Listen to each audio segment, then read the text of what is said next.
Good evening, everyone. It's wine o'clock here at the Wineman's. Tonight's wine is from Bove in Italy. This is their Montepulciano Fuede d'Albe. In this video, I'm going to tell you a little bit more about this wine, tell you a little bit about Bove as well, and we're going to taste this, see what it tastes like.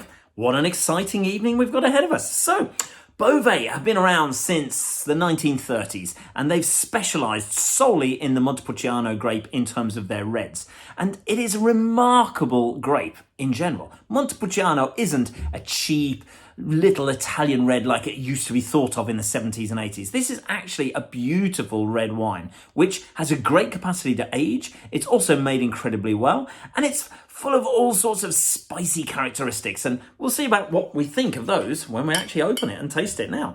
So one of the things with Montepulciano is it can be, for some people, a little bit dry.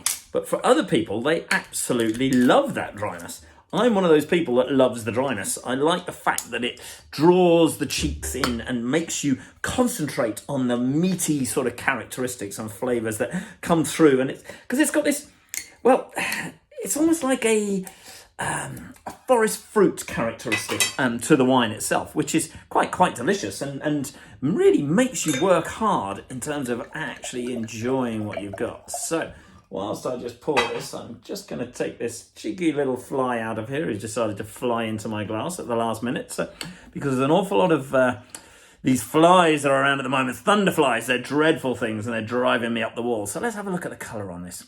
So as you can see, it's light, but it's also quite interesting in terms of the delicious colour that is there. This is quite good because I've got the white background, so it really gives you an idea of it. So, now, in terms of the aroma, so you've got the black cherry characteristic, you've got red berries as well that are kicking in, and you've also got that sort of leathery sort of character that comes through with the wine. Now what they do with this wine is they take grapes, they press them very gently to extract the maximum juice concentration that they can get out of them. Then they keep them in a mixture of stainless steel casks and also concrete vats. And they do that for a year before the actual wine is ready. But they don't stop there. They take 15% of that juice, stick it in some oak casks, just let it luxuriate and mature in those oak casks for a further period of time. And then they blend the whole lot together. And that's what gives it this beautiful characteristic.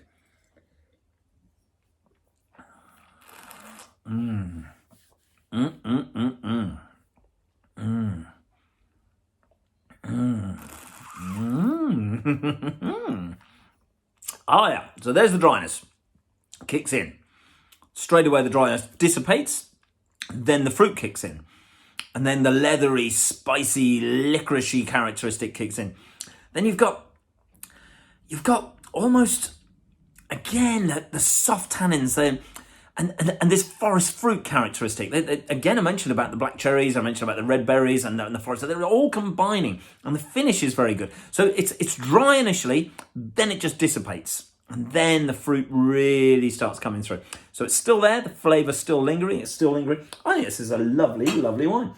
Now, of course, what's it going to be good with? Well, because it's meaty, because it's dry, you're going to have it with pasta, of course, because it's Italian. But it's also going to go well with venison. It's also going to go well with something that's a little bit heavier, sort of rich, and something like lamb that's quite fatty. It's going to absorb all those flavour characteristics and really work in harmony with the actual wine itself. But if you like a wine that's dry, that's going to be, mixing between the dryness and then the fruit characteristic, this will be a great wine for you. Because it is so soft and it's so supple, it's the sort of thing that if you want to decant it a few times back and forth, it's going to reward you by that dryness just dissipating. Now, obviously, I noticed it initially because I've just literally poured it and opened it. But with a little bit of air contact, this wine is going to be absolutely delicious. So this is the entry level, if they make an entry level wine from Bove. But they also do the Indio, which is a magnificent wine. I'm going to taste that in a future video. So we'll leave you with a Fuede d'Albe for the moment. Got to find the clicker. Say goodnight. Cheers, everyone.